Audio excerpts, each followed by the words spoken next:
Thank you so much, and it's certainly an honor to be invited to speak at the Baxter celebration. I'm sorry not to be there in person.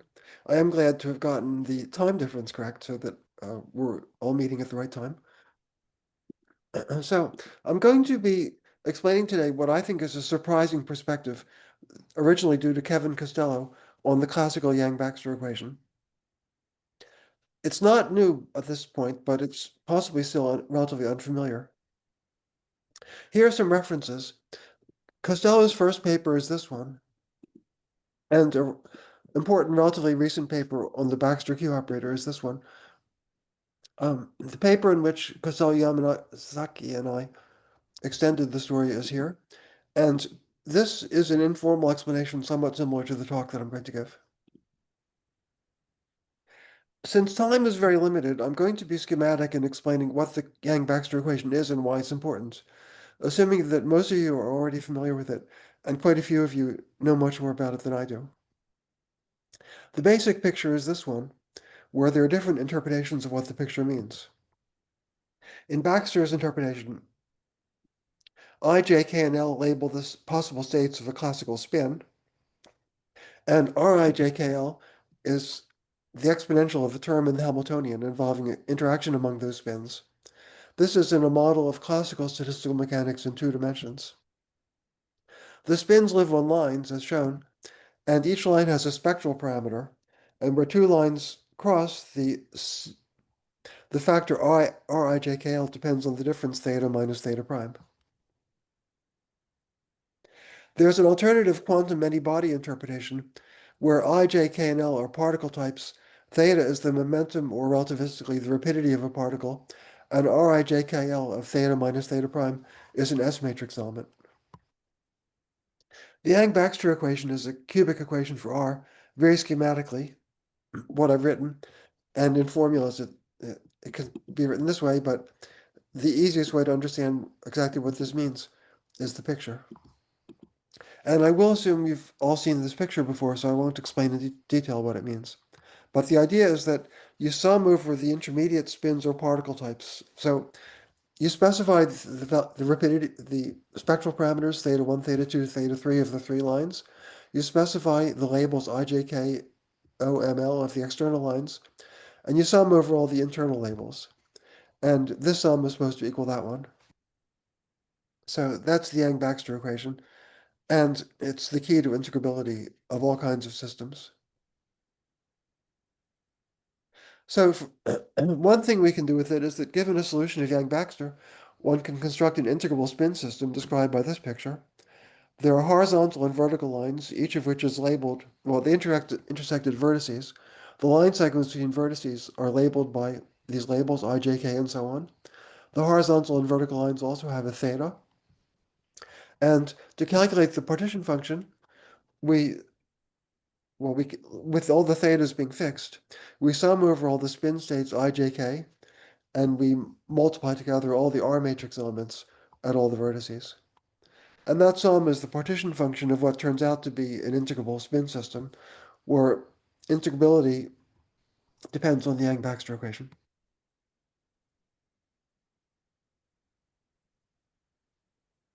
Now, of course, it turns out that not only integrable systems exist, but there are quite a few of them, and many of them have very interesting physical properties and are quite illuminating for all kinds of reasons. So a lot's been learned by studying them. But today I'm just going to focus on one very basic question. The Yang-Baxter equation is highly overdetermined, and the question is, why does it have solutions? What is the origin of the solutions of the Yang-Baxter equation? As a clue, the usual solutions of Yang-Baxter are determined by the choice of a simple Lie group G and an irreducible representation ρ, together with some other data. So, so our question is, why, given the Lie group G and the representation ρ, can we make a solution of Yang-Baxter? Well, there's another area in which there's something a lot like the Yang-Baxter equations. That's knot theory, the theory of knots in 3 dimensions. Here's one of the Reidemeister moves. So first of all, what's the Reidemeister move as a move for? You start with the knot, embedded somehow in 3 dimensions, but you project it onto a plane. When you project it onto a plane, there are lines, and you have overcrossings or undercrossings, which I indicate by drawing breaks in the lines which is underneath another. And the same line can be, the same knot can be represented by many different knot projections. The Reiser-Meister moves are the relations between different pictures that say they represent the same knot. The most important of, there are three Reiser-Meister moves, but the most important one is this one, which says that if one line is on top of or underneath the two others, you can move it from left to right without changing the topology of the knot. So that's geometrically an obvious property of knots in three dimensions. Now, the resemblance to the Yang-Baxter equation is obvious, but there also are conspicuous differences. One difference is that in knot theory, one strand passes over or under the other, while Yang-Baxter is a purely two-dimensional theory in which lines simply cross with no over or under. So you can think of the Reidemeister move as reflecting three-dimensional symmetry. But in that spirit, we should think of Yang-Baxter as only representing two-dimensional symmetry, because there's no over or under. We just have lines in the plane. In knob theory, there's another Reidemeister move that has no close analog for Yang-Baxter. I've drawn it here.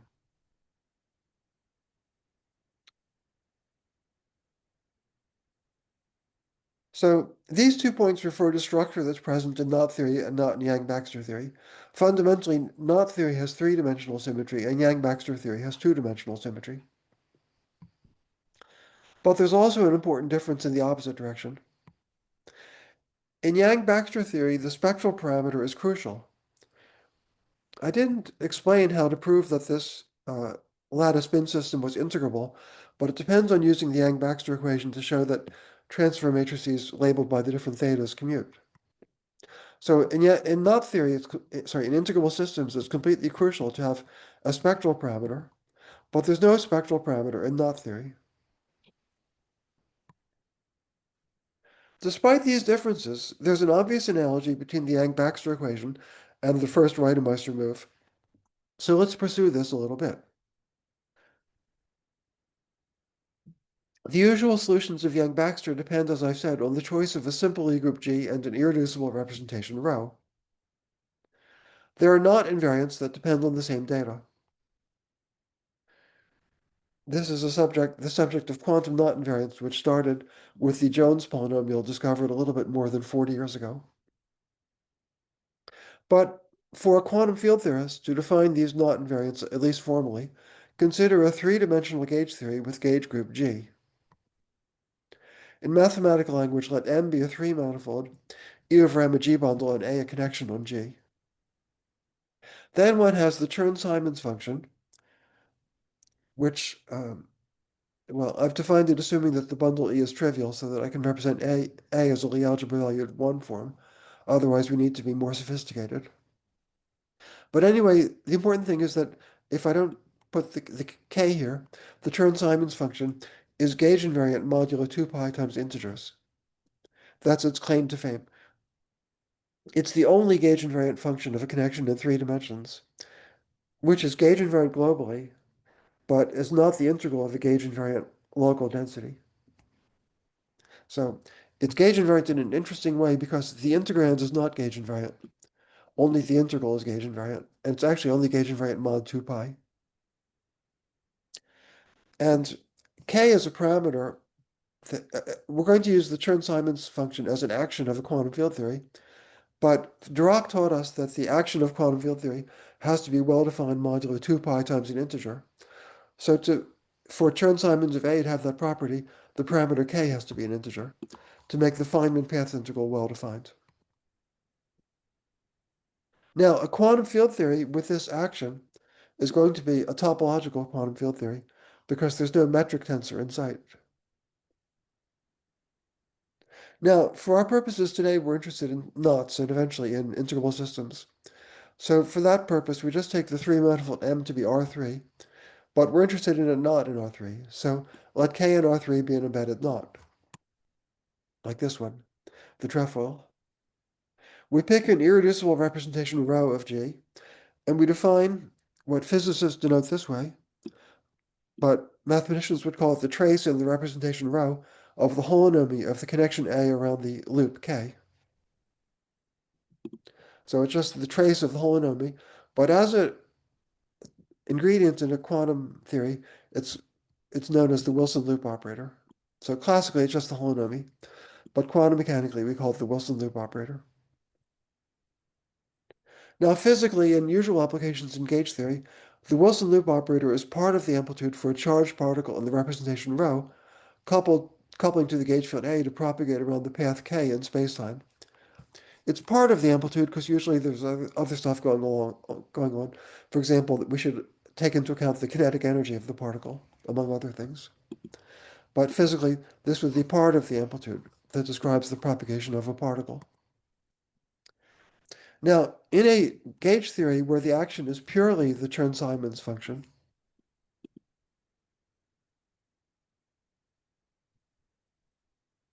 the usual quantum knot invariants, which generalize the Jones polynomial, can be defined as the expectation value of the Wilson operator.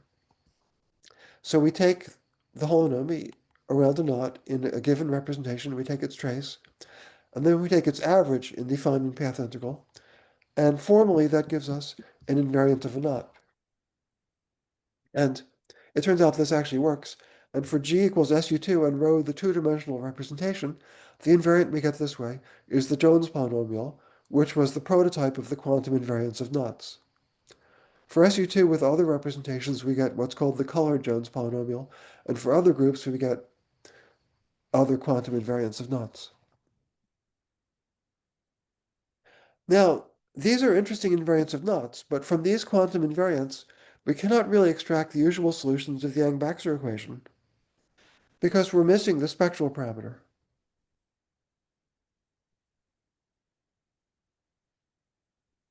So how can we modify or generalize Chern-Simons gauge theory to include the spectral parameter?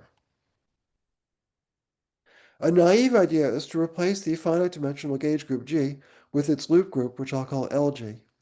LG is the group of all maps from a circle to G with pointwise multiplication of loops. So the loop group, as I just said in different words, is the group of G-valued functions G of theta of an angular variable theta, and such functions are multiplied in the obvious way pointwise in theta. Now, it's very important here to take the loop group and not its central extension. In two-dimensional quantum field theory, string theory, and statistical mechanics, one often encounters the central extension of the loop group. The central extension would force us to construct infinite dimensional representations. As you'll see, we don't want an infinite dimensional representation here. The loop group itself has more naive representations. For any value theta equals theta naught, we have the evaluation representations that live a particular value of theta along the loop. In such a representation, a loop g of theta just acts according to its value of g of theta naught at theta equals theta naught. So in other words, we pick an ordinary representation rho of the group G, but we let the loop group act on G, we let the loop group act on rho, on the representation of the finite dimensional group, by first mapping a loop to the value at theta equals theta naught, and then that's an element of the ordinary group G, which acts via the representation rho. So now we have a group and a representation, but the representation depends on a parameter theta. And naively, we could hope that theta naught would be the spectral parameter label carried by a particle in the solution of the Yang-Baxter equation. Of course, this shouldn't work because if it works, we'd be getting knot invariants with three-dimensional symmetry, and the Yang-Baxter equation only has two-dimensional symmetry, so we expect something to go wrong. But let's see concretely what goes wrong because that will give us a clue about how to fix it. Well, taking the gauge group to be a loop group means that, see, the gauge field would usually be expanded as a sum of ai of x dxi, where xi are the spatial coordinates, and the components of the gauge field are functions of x, valued in the Lie algebra. But if the gauge group is a loop group, that means that the components of the gauge field should depend on theta as well as x. So now a gauge field looks like this. There's no d theta term, so this is not a gauge field in 4 dimensions. It's a little bit like a gauge field in 4 dimensions, but it's missing a d theta term.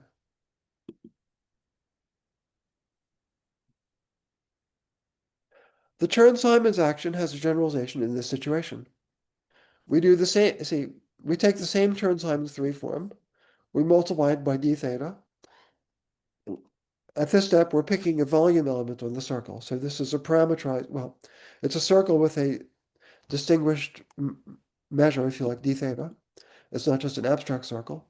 But having picked such a measure, we can define this version of the Chern-Simons action for a loop group, and it makes perfect sense. It's perfectly gauge invariant. So, can we make quantum knot invariants in which the gauge group is the loop group? Well, what goes wrong is that because there's no d by d theta in the action, in other words,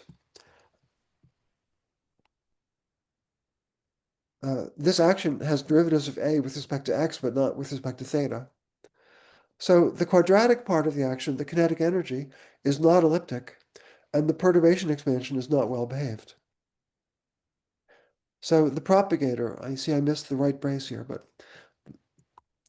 in the quadratic approximation where I ignore the interaction term, let's say if the group was U1, the propagator would do this with the delta function in theta, because there was no d by d theta term in the action, so the particle can't propagate in the theta direction.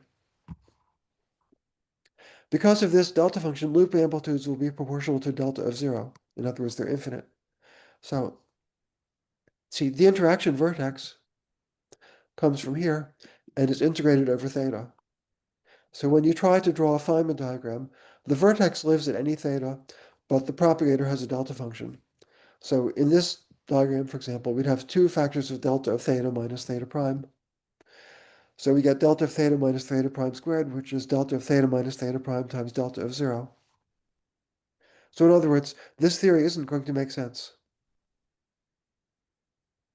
So that was a try to modify Chern-Simons theory to include the spectral parameter, but it wasn't going to work. Well, what Kevin Costello did was to cure this problem by a very simple deformation. Take our 3 manifold to be R3 and write x, y, and t for the 3 coordinates of R3. So overall we have x, y, t, and theta. Costello combined t and theta into a complex variable z, which is epsilon t plus I theta, where epsilon is a real parameter. And the, the theory I'm about to describe will reduce to the bad case that I just described if epsilon is 0. But if epsilon is non-zero, we will get a well-behaved theory. As soon as epsilon isn't 0, its value doesn't matter, because we could rescale t and set epsilon to 1, as long as epsilon isn't 0. So there really are 2 cases. There's the case that didn't work when epsilon is 0, and the case that turns out does work when epsilon isn't 0. But the deformation from epsilon equals 0 to epsilon non-zero is infinitesimal in the sense that we get the same result no matter how small epsilon is. I included epsilon to explain in what sense we're making an infinitesimal deformation away from the theory that doesn't work, the Chern-Simons theory of the loop group. Now, in the naive action we had before, you replace d theta with essentially dz, or a multiple of dz. We're going to call it dz over h bar. So if you like, h bar is something like 4 pi I over k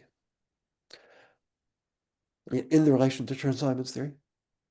So the action is now 1 over h bar times the integral of dz times the Chern-Simons 3 form.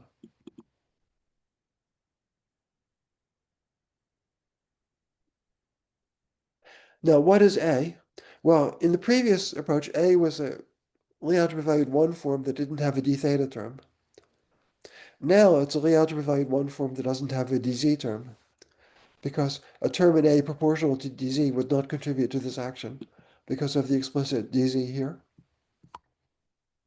So A is a partial connection on R3 times a circle that's missing a dz term rather than missing d theta as before. And this is the action. So we've lost the three-dimensional symmetry of standard Chern-Simons theory because we split away one of the three coordinates of R3 and combined it with theta. We still have two-dimensional diffeomorphism symmetry in the other coordinates, x, y. However, as we discussed when we were comparing Yang-Baxter theory to knot theory, Yang-Baxter theory does not have three-dimensional symmetry, only two-dimensional symmetry. So it turns out that modifying standard Chern-Simons theory in this fashion has exactly the right properties to give Yang-Baxter theory rather than knot theory. The three-dimensional diffeomorphism invariance is reduced to two-dimensional diffeomorphism invariance, but on the other hand, now there's a complex parameter z that will turn out to be the spectral parameter.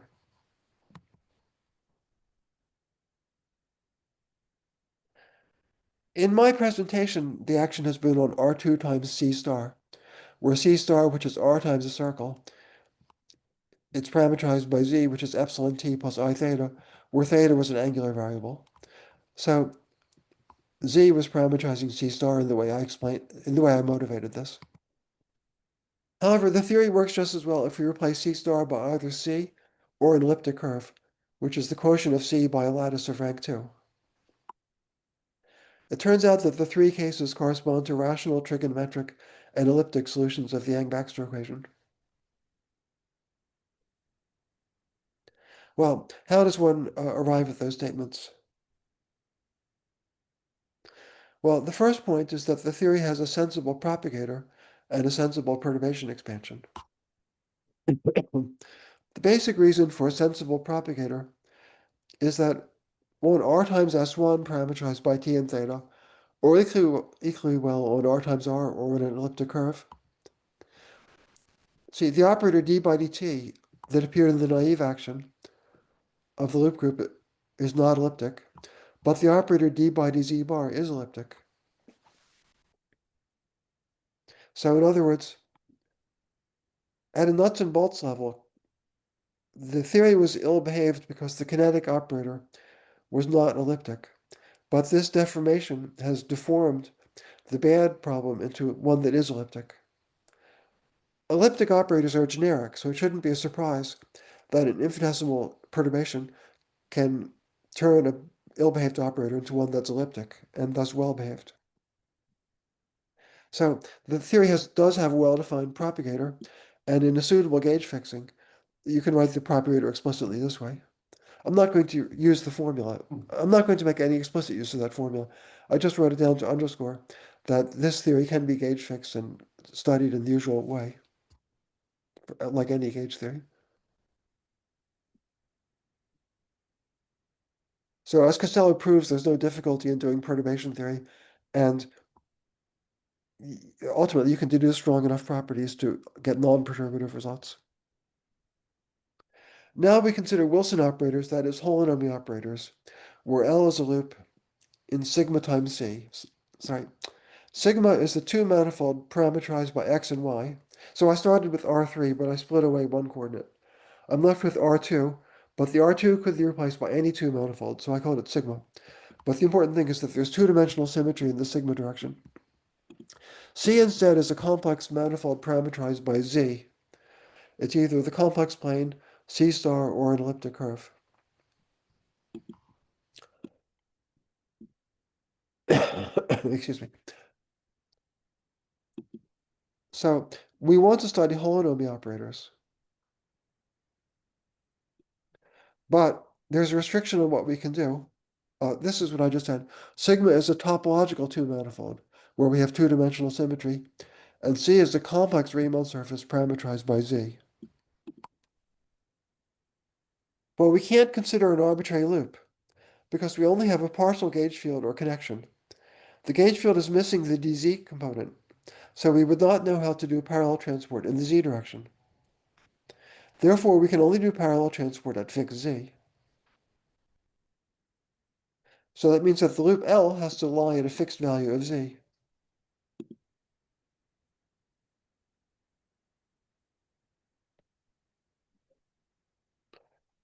We can't interpret A as a gauge field with AZ equals 0 because that condition wouldn't be gauge invariant, and quantization requires gauge invariance.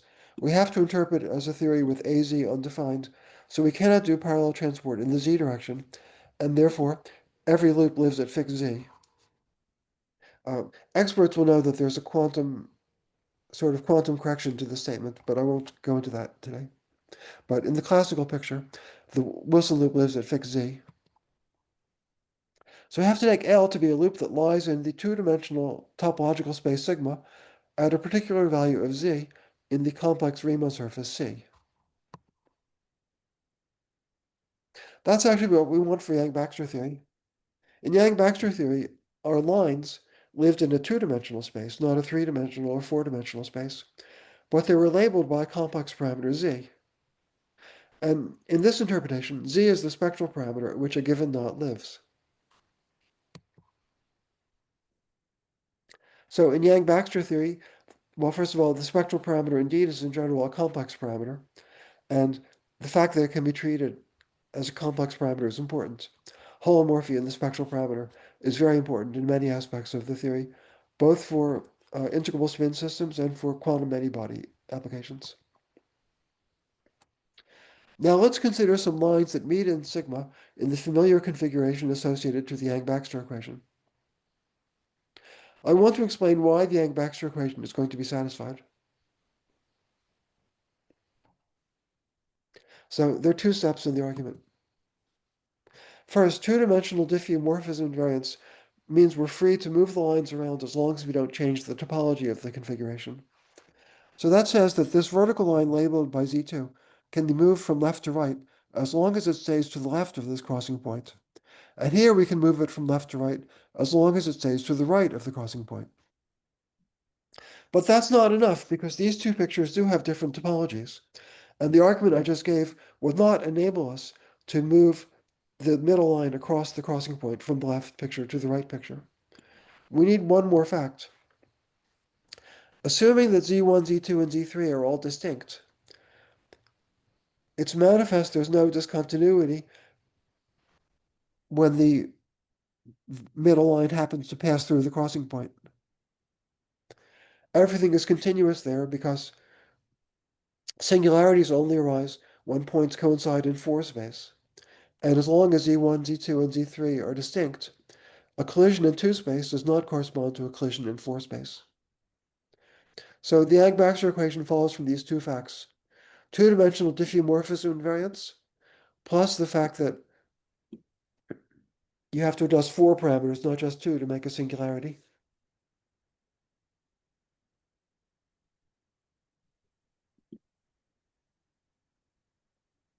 So what have we learned, though? I haven't deduced the Yang-Baxter equation in the sense that it's understood by people studying integrable systems. What I've shown is that two configurations of Wilson operators, a Wilson operator is the holonomy regarded as a quantum operator. So in this setup, we'd have a lot of loops in the plane at different values of Z. And what's drawn here is a small piece of such a picture compared to another small piece. And what I've explained shows that two configurations of Wilson operators that differ by a Yang-Baxter move, that is, a change from this picture on the left to this one on the right, are equivalent. But why is there as elementary a picture as in the lattice spin systems, where one can evaluate the path integral by labeling each line by a basis element of the representation rho, and each crossing by a local factor, Rijkl of Z, where Z will actually be Z1 minus Z2, where Z1 and Z2 are associated to the two lines. Turns out this has a simple proof using two facts. One, the theory is topological in the sigma direction, meaning it does not depend on a length scale. And two, by power counting, the theory is infrared free. In the language of statistical mechanics, that means that the theory is not free, but the interaction is what they call in statistical mechanics an irrelevant operator. It becomes weak in the infrared at long distances. So, using those two facts, this abstract statement about Yang-Baxter moves can be turned into the concrete understanding of the Yang-Baxter equation as it is usually presented for lattice spin systems or integrable many-body systems. So the derivation goes as follows. A metric on the product sigma times c only entered when we fixed the gauge to pick a propagator. Before that, we had a 1 form dz on c, and we had nothing on sigma. It was purely a topological two-manifold. But when we picked to get a propagator, we had to fix the gauge. Oh, sorry. I wrote recall here, but I think I previously forgot to say that the propagator I wrote was computed in a gauge that was defined using this metric. Well, maybe I did say it. I don't remember. I'm afraid. But we can use any metric we want on sigma, so instead we could multiply the first two terms by e to the b for some large constant b.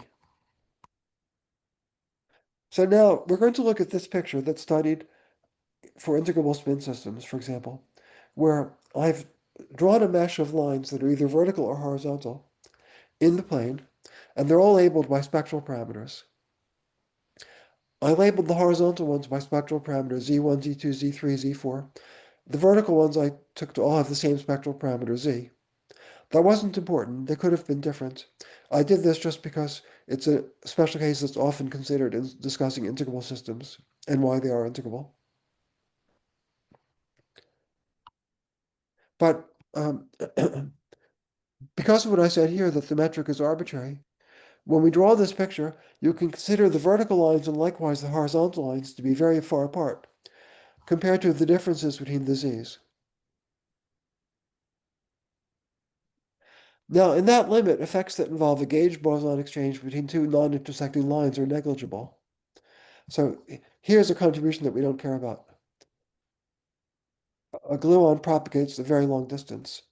I had an explicit formula before for the propagator, but the only thing that was important is that it vanishes at infinite separation. And we can consider the separation to be as big as we want. So this is negligible. The only effects that will survive are effects that survive in the limit where we make all the lines far apart. So we should worry about gauge boson exchange from a line to itself. A and B are 2 points on a line. A gluon is emitted and then it's reabsorbed. In this case, we have to integrate over the positions A and B. The distance A minus B need not be large, and the interaction is not negligible. In ordinary quantum field theory, such a diagram would correspond to mass renormalization. In the present problem, in the case of the straight Wilson lines that are usually considered in integrable system theory, the symmetries do not allow any interesting effect analogous to mass renormalization. It takes some explanation at that point, but I'm just going to naively say that there isn't any mass renormalization. So this doesn't do anything. What does do something is that when two lines cross, again, we have to integrate over A and B. And therefore, we can't assume A minus B is large. And what happens in this picture is that the integral over A and B converges, but it receives a significant contribution only in the region where A and B, I'm taking 0 to be the crossing point. So A and B separated from the crossing point are no bigger than Z minus Z prime. So Z and Z prime are fixed. Well, in this picture, we specify all the spectral parameters, so they're fixed. But for fixed values of Z minus Z prime, when we integrate it over A and B, no matter what are Z minus Z prime, we get a convergent integral that receives contributions only from the region where A and B are small, compared to Z minus Z prime. I'll say what it converges to in a few minutes, I think. Now, when we study a general configuration, such as the one related to the integrable lattice models, so what I've drawn now is a typical Feynman diagram that does contribute. There can be lots of gluons running around, but they're all localized. All the complications are localized near just one vertex. The vertices are very far apart. And arbitrarily complicated things can happen near one vertex, but it doesn't interact with whatever is happening at some other vertex. So here I've drawn Feynman diagrams where things are happening near three of the vertices. In general, each vertex I could have embellished with some gluons. So we can draw very complicated diagrams, but the complications are all localized near one crossing point or another. The diagrams localized near one crossing point simply build up a universal R matrix associated to that crossing, and the discussion makes it obvious that the Yang-Baxter equation is obeyed.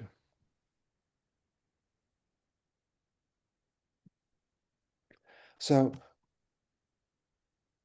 what we learn is that the path integral in the presence of the same configuration of Wilson operators studied in integrable lattice models can be evaluated by the standard rules.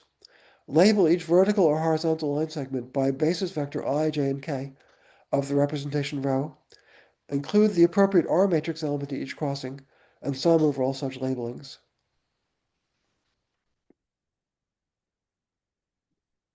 With a little more work, one can show that this construction accounts for the standard rational trigonometric and elliptic solutions of the Yang-Baxter equation. So the basic idea, which goes back to Kevin Costello's first paper, is that what this diagram converges to is what's sometimes called the little R matrix. If you make a quantum deformation in H bar away from commutativity, the leading deformation, what's sometimes called the little R matrix, comes from this diagram.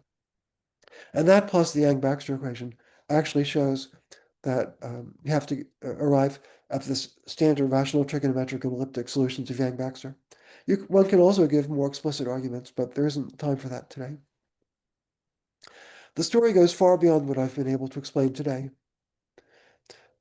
For example, a slight modification of the picture accounts for Felder's modified Yang-Baxter equation, where the regions between where the squares have labels as well as the lines.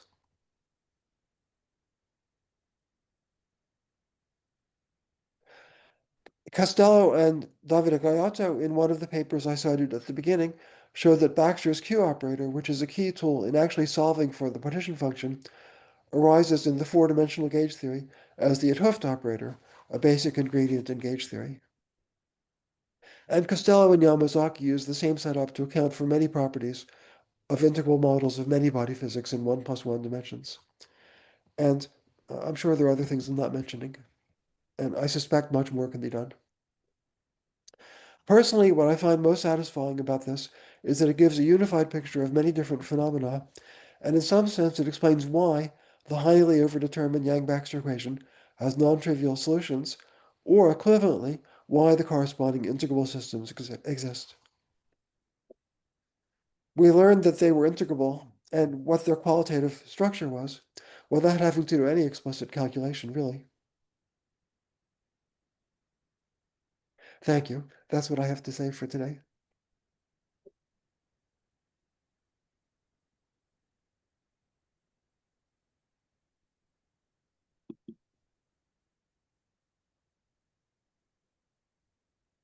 Great. Thank you, Eric. Do we have any questions? I know Jean-Marie Malliard has one here in the audience. Yeah, you say that this construction applies for rational trigonometric elliptic solutions for Yang-Baxter equation. We know Yes. other solution of Yang-Baxter equation, namely for the Karl-Potts Hygiene curves, or in general, it's not necessarily curves, it can be product of curves, so it will be an algebraic variety most of the time, an abelian variety. So is it possible to imagine deformation of Chern-Simon with where Z is no longer belongs to a curve, but something more an algebraic variety? Well, that's a great and actually very important question, in my opinion. So I was cutting a lot of corners to save time in the explanation, but dz roughly can be any meromorphic one form on an elliptic curve. Sorry, it can be, roughly speaking, it can be any meromorphic one form on a Riemann surface. But the analysis is more straightforward if this one form only has poles and no zeros, or has neither zeros nor poles. So those three cases lead to the rational elliptic and trigonometric solutions, or solutions of Yang-Baxter. To try to do what you're saying, one can try to consider, on, for example, a genus 2 surface, a holomorphic differential that has zeros as well as poles, or zeros instead of poles, maybe, because that's possible in genus 2. Uh, the analysis of this theory is not as straightforward in the presence of zeros. And the chiral Potts model hasn't been explained in this framework, but morally speaking, I think it should have an explanation, personally. And I would think that that explanation maybe would lead to generalizations of that model, but I can't promise anything until it's done, of course. So I don't know. I think Vladimir had a question from here. Yes, I have a question Yes, about three-dimensional integrable systems. There are analog of the Yang-Baxter equation for 3 dimensions, the logic of tetrahedral equation. Yes. And we know that many solutions of the Yang-Baxter equation, if not all, comes from 3-dimensional integrable systems. I'm not too familiar with that, I have to tell you. I'm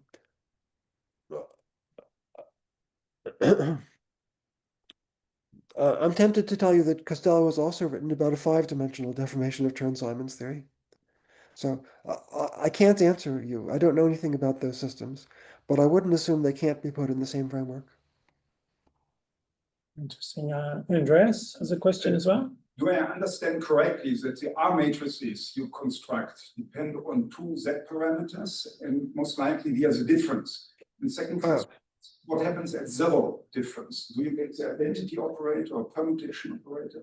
Well, well, you're correct that for the rational elliptic and trigonometric cases, in those cases, the complex Riemann surface is a group, and the construction is invariant under the symmetries of the group, which forces the R matrix to only depend on the difference Z minus Z prime. If we were able to do the genus 2 case that was suggested by a previous questioner, and I want to repeat that I think it's an outstanding question, a genus 2 Riemann surface isn't a group, so we wouldn't have a function of Z minus Z prime. And I lost the thread on your question. I think I forgot something you asked. yeah, so identical Z parameters. So the 2 Z parameters are identical. Do you get the identity or? Well, the R matrix has singularities at small values of Z minus Z prime. Yeah. At values of Z minus Z prime that are of order H bar, there are poles. So in perturbation theory, the singularity is at 0.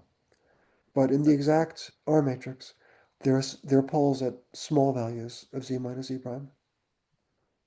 Thank Of you. order H bar. It depends on the representations considered. I understand this. Andreas.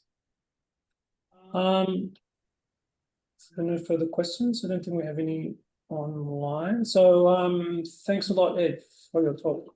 Well, thank you for the invitation.